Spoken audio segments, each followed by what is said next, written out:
Gracias por esa presentación, por esa introducción. Sí, la verdad he compartido algún tiempo con mi hermano Fabio, tampoco lo conocía después de que vine de Panamá y ha sido muy edificante y de gran bendición el conocer al hermano, a su hija y a su esposa. Mis amados hermanos, un fuerte abrazo. Eh, Esperemos que la palabra de Dios llegue a cada uno de ustedes, a sus mentes, a sus corazones. Es un privilegio. Mi hermano Sotolongo me recuerda hace como 15 días empezamos este tema. Sí, Hace aproximadamente 15 días. sí, hace 15, como 15 días, sí. Bueno, mis amados hermanos, estamos hablando un poco acerca de la misión de Cristo. Entonces, ¿qué es lo que nos muestra la palabra de Dios a través de lo que Cristo hace? ¿Y qué es lo que Cristo desea? ¿Qué es lo que Dios desea en nosotros? Y quiero que me acompañen a Mateo, capítulo 9, versículos 35 al 38.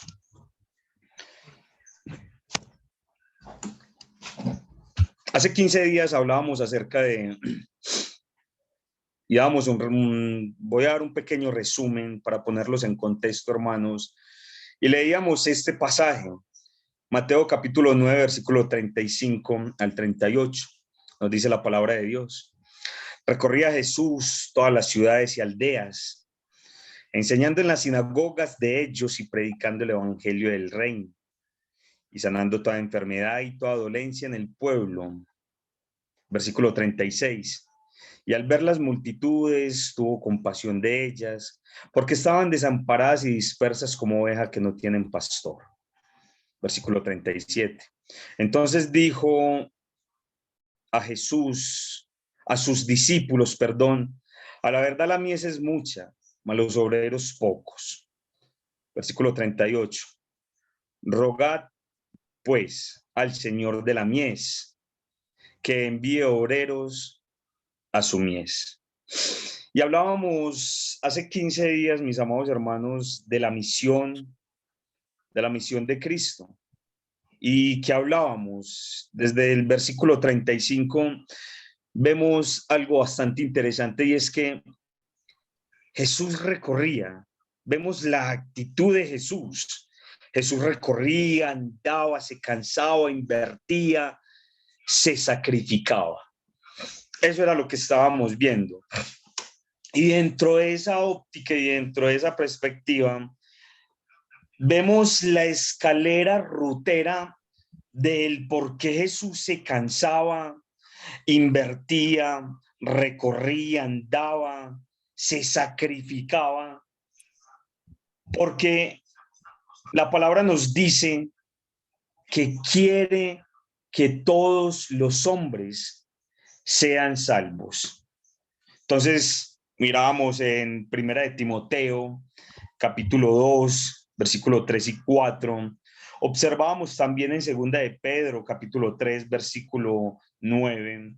Y mirábamos en Marcos, la gran comisión también, Marcos capítulo 16, versículo 15 y 16. ¿Cierto? Entonces, vamos armando esa escalera rutera. ¿Cuál era la intención de Dios? ¿Cuál era el deseo de Dios? ¿Y cuántos de nosotros realmente estamos en sintonía con el mismo deseo de Dios? Y hablábamos también un poco acerca del mundo, el mundo que nos rodea. ¿A dónde vamos a ir a predicar? ¿Y cuál es el concepto y la perspectiva que nosotros tenemos del evangelismo? Y muchas veces creemos que es ir a evangelizar al África, a los niños pobres, ir a lugares lejanos, remotos, pero no, empezamos a mirar realmente cuál es el mundo que nos rodea. El mundo que nosotros debemos abarcar, el mundo que nosotros debemos de predicar. Y son las personas que están a nuestro alrededor.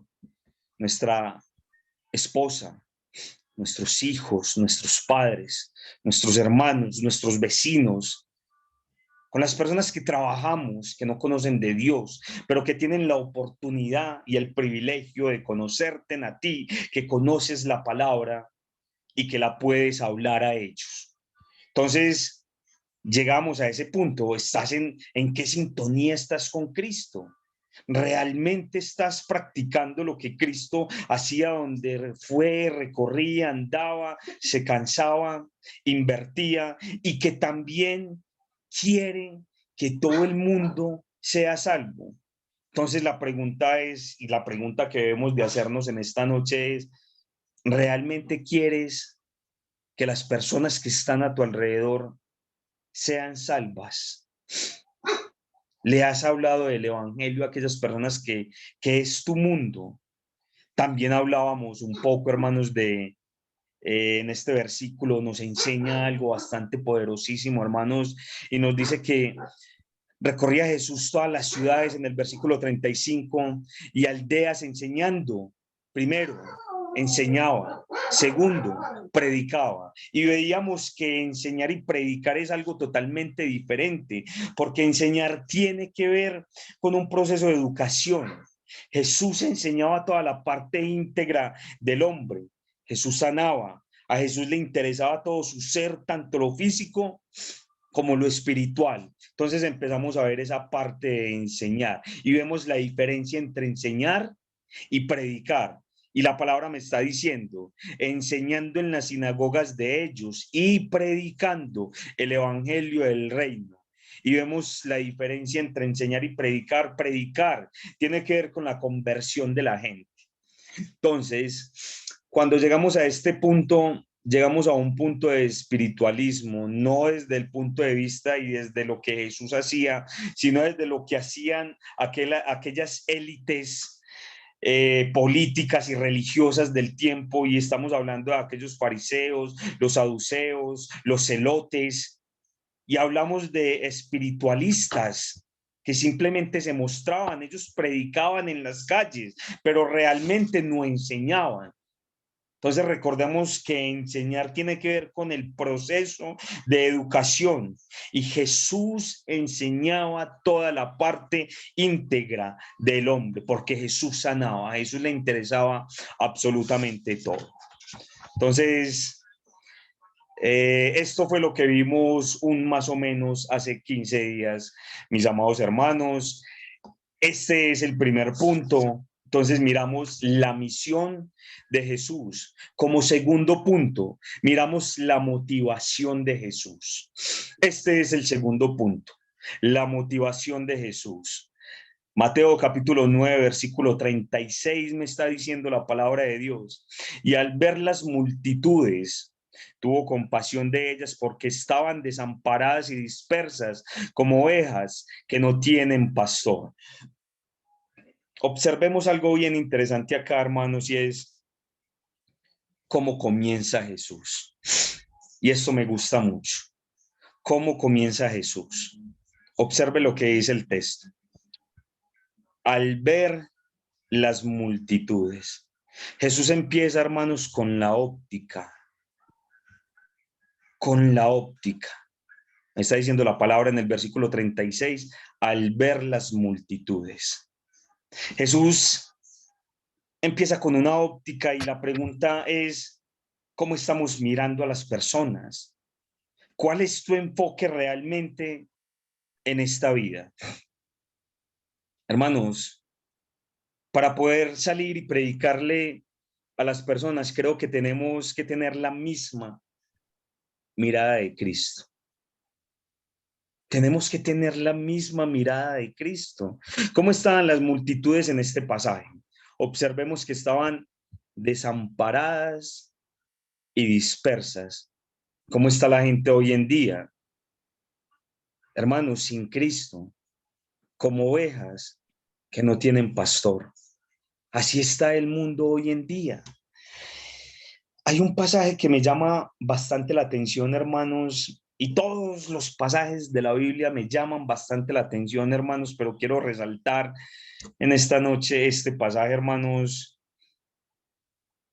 Y es algo que Isaías lo está hablando muchos años atrás, muchos siglos atrás, antes de Cristo, miles de años atrás de lo que nosotros estamos viviendo, pero que no está muy lejos de lo que nosotros hoy en día podemos hacer un paralelo. Observen lo que dice Isaías 53:6, donde dice que todos nosotros nos descarriamos como ovejas, cada cual se apartó por su camino. Y cuando observamos este pequeño texto, hermanos, vemos egoísmo, porque me está diciendo, todos nosotros nos descarriamos como ovejas. Y dice, cada cual se apartó por su camino.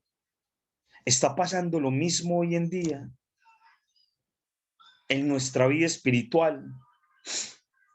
Y solamente velamos por nuestra vida espiritual porque nos han vendido un concepto, y en parte es cierto, de que la salvación es algo individual. Pero entonces, como la salvación es individual, yo no me tengo que preocupar ni por Dina, ni por Alejandro, ni por Mauricio, ni por nadie. Yo tengo que velar por lo mío. Entonces, los demás, pues como decimos acá en Colombia, que se jodan. Que se jodan los demás.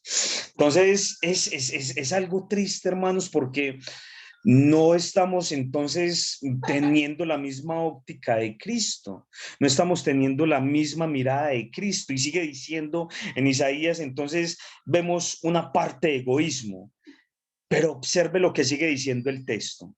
Mas Jehová cargó en él el pecado de todos nosotros. Vemos el mismo egoísmo de Dios. No, en Dios estamos viendo amor. Y Juan me sigue mostrando el amor de Dios. Me lo muestra con el texto más que todos no lo sabemos. Juan capítulo 3, versículo 16, donde me está diciendo, porque de tal manera amó Dios al mundo para que nadie se pierda, mas tenga vida eterna. Y me sigue diciendo en Romanos capítulo 5, versículo 8, Dios me sigue mostrando su amor y no me muestra egoísmo. Y me sigue diciendo en Romanos capítulo 5, versículo 8, mas Dios muestra su amor para con nosotros, en que siendo aún pecadores, Cristo murió por nosotros. Vemos el amor de Cristo, vemos el amor de Dios, ese amor ágape. ¿En qué amor estás? ¿O en qué amor estoy yo?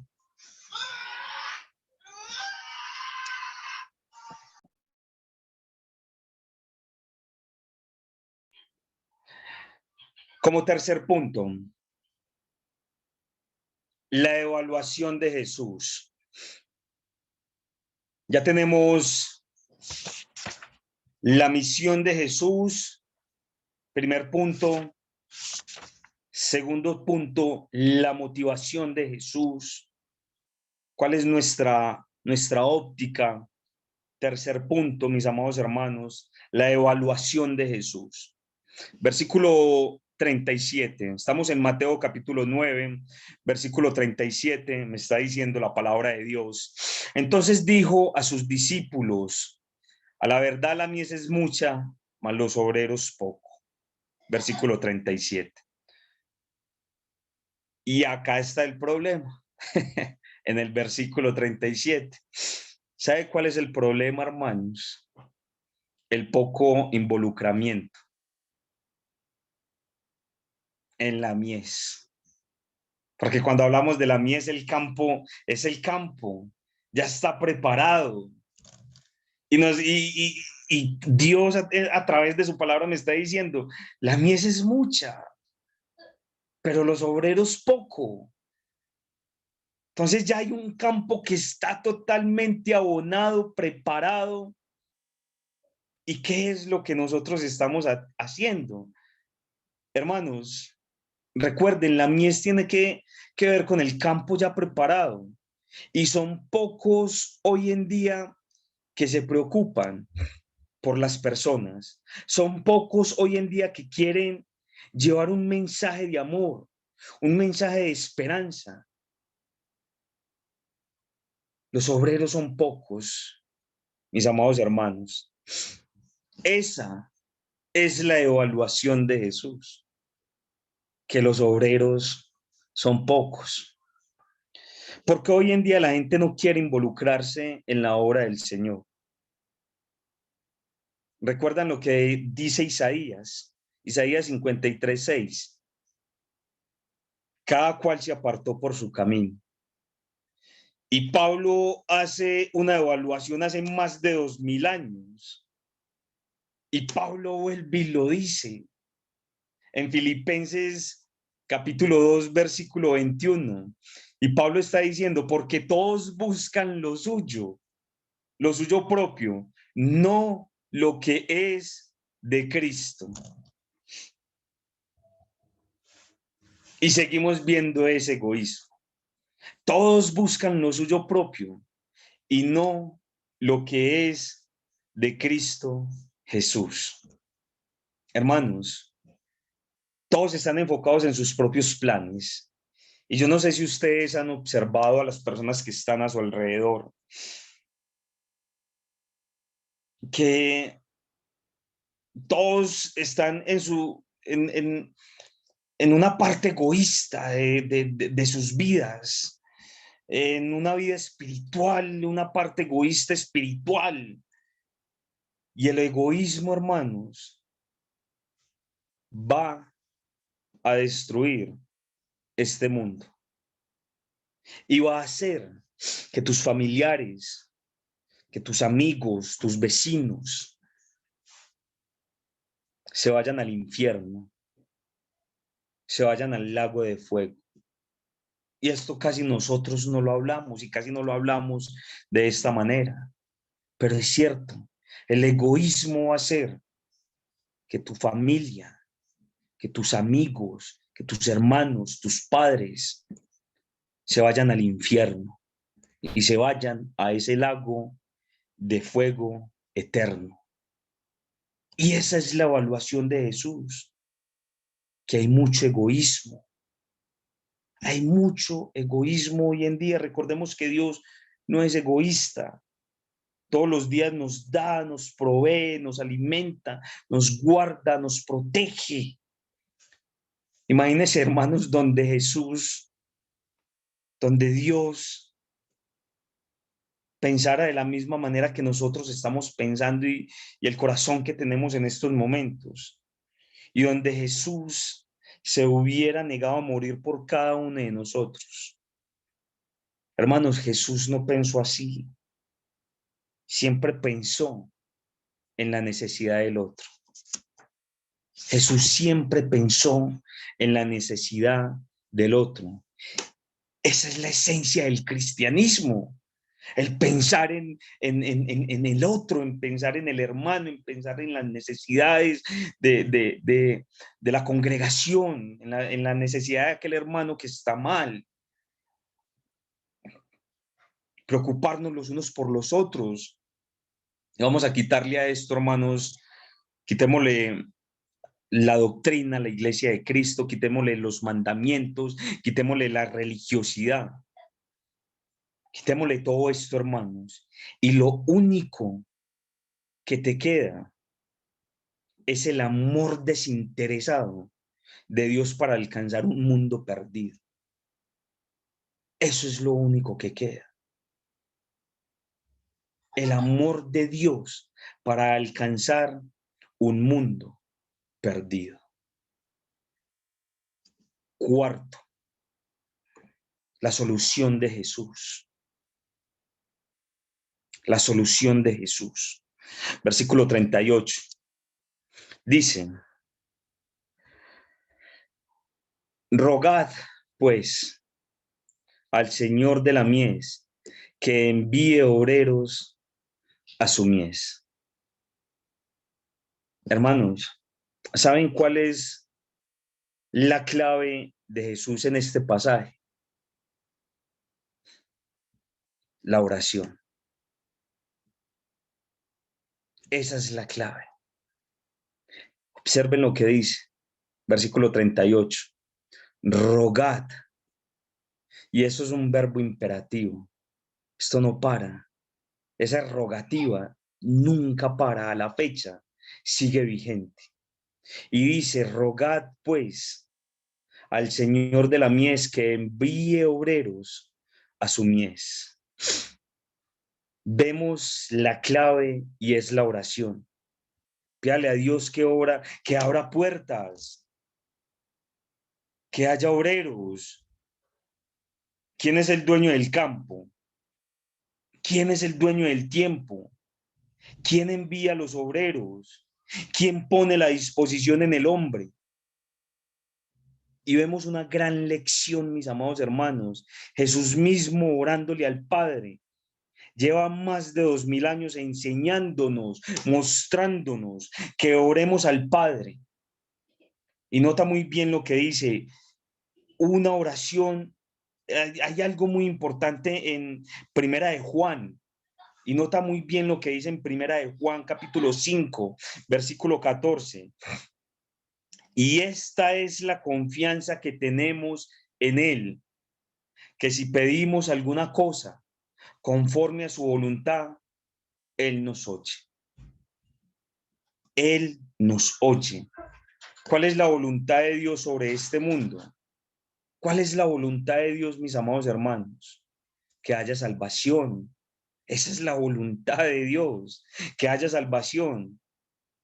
Hermanos, ¿qué hemos aprendido en esta noche? Que la obra de Dios es ambiciosa, es amplia, pero también específica. La obra de Dios comienza en los corazones de las personas. La obra de Dios comienza donde tú estás parado. Ahí comienza la obra de Dios. No en el África, no en la China, no en la Conchinchina. No, donde tú estás parado. 5. Recordemos. Primero, la misión de Jesús. Segundo, la motivación de Jesús. Tercero, la evaluación de Jesús. Cuarta, la La solución de solución de Jesús. Jesús. Quinta, la respuesta de Dios. Y esto me encanta, hermanos, la respuesta de Dios. Mateo, capítulo 10, versículo 1 al 5. Observen lo que dice. Esta es la solución de Dios, mis amados hermanos. Entonces, llamando a sus 12 discípulos, les dio autoridad sobre los espíritus inmundos para que los echasen fuera y para sanar toda enfermedad y toda dolencia. Versículo 5. A estos 12 envió Jesús y les dio instrucciones diciendo: por camino de gentiles no vayáis y en ciudades samaritanos no entréis. Acá vemos la respuesta de Dios. Mis amados hermanos, inmediatamente surgen 12 hombres. 12 hombres reciben el llamado y responden como obreros a la mies. Con estos 12 hombres, Jesús trastornó y transformó el mundo. Con 12 hombres, esta es la respuesta. 12 hombres del vulgo, 12 hombres sin letra, 12 hombres comunes y corriente. Jesús los tomó y los envió a la misión más importante de sus vidas. Mis amados, ¿cuánto podríamos hacer nosotros si decidimos hacer realmente la obra de Dios? Vivimos la vida justificándonos, porque eso es nuestra vida, nos la pasamos justificándonos. No, pero es que vea, es que el trabajo, es que el tiempo, es que una cantidad de cosas. ¿Sabes por qué? Porque no tienes la misma óptica ni la misma mirada de Dios y porque no has entendido cuál es tu mundo. Que tu mundo no es ir ahí donde estás parado, en tu trabajo, en tu casa, en tu negocio. Lo puedes aprovechar. Y vivimos nuestra vida justificándonos. Pensemos en esto, según las estadísticas mundiales, hermanos, 107 personas mueren cada minuto. 107 personas mueren cada minuto. 151,000 personas mueren en un día. Y muchos de ellos no tuvieron la mínima idea de acerca del evangelio. No tuvieron, nunca escucharon acerca del evangelio. Y era la persona que estaba ahí a tu lado, pero nunca le hablaste. Te dio miedo.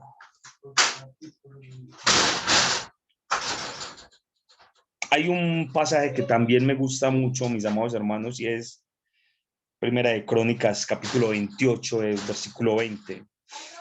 Nueva traducción viviente dice: David siguió diciendo, sé fuerte y valiente y haz el trabajo.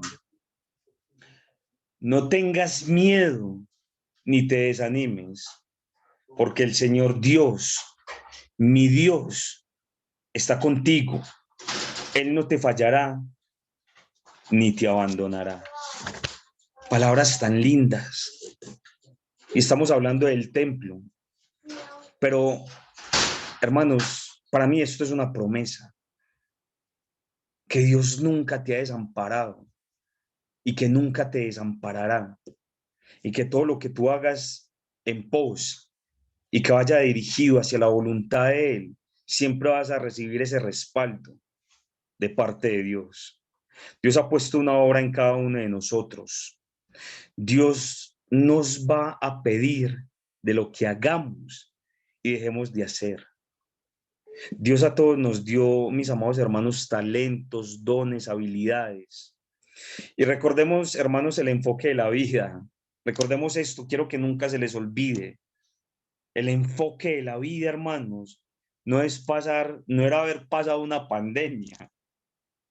El enfoque de la vida no es pasar una enfermedad.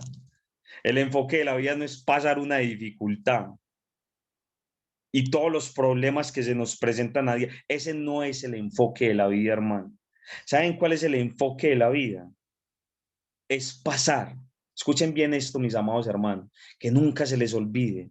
El enfoque de la vida es pasar y hacer pasar el infierno, el lago de fuego, y no quedarnos allí. Y que las personas que están a nuestro alrededor no se queden allí. Ese es el enfoque de la vida, mis amados hermanos. Es pasar ese lago de fuego y hacer pasar a aquellas personas que están a nuestro alrededor que no se queden en ese lago de fuego. Dios los bendiga, mis amados hermanos. Quiero terminar con una oración, mis amados hermanos. Oremos. Padre, gracias, Dios, te damos en esta noche. Gracias, Padre, por tu palabra. Gracias, Dios, por tu amor. Gracias por la disposición de cada uno de mis hermanos. Gracias porque escogieron la mejor parte y la mejor hora del día, que es escuchar tu palabra, no es escucharme a mí, porque simplemente soy un instrumento tuyo, Padre. Gracias, Padre, porque tu palabra llega a sus corazones, a sus vidas. Y te pido, oh Dios, que la vuelvan práctica, que sean pragmáticos, oh Dios, que tengan la misma óptica, la misma mirada de Cristo, oh Dios, que tengan la misma misión, visión, que tengan la misma evaluación de Cristo, Padre. Que seas tú ayudándonos a cada uno de los presentes, Padre, porque mucho necesitamos de ti, Padre, para tener esa misma óptica y esa misma mirada, oh Dios. Bendícenos, Padre, con esa bendición que solamente tú, solamente tú sabes dar, Padre. Danos esa paz que sobrepasa todo entendimiento, como lo dices tú en tu palabra, oh Dios. Gracias por cada uno de mis amados hermanos presentes. Bendícelos a ellos, a sus familias. Padre, nos vamos de este lugar, más no de tu presencia. Y gracias, oh Dios, en esta noche. Es en el nombre poderoso de Jesús en quien oramos y te damos las gracias. Amén. Amén. ¿Me Amén. permiten compartir un himno?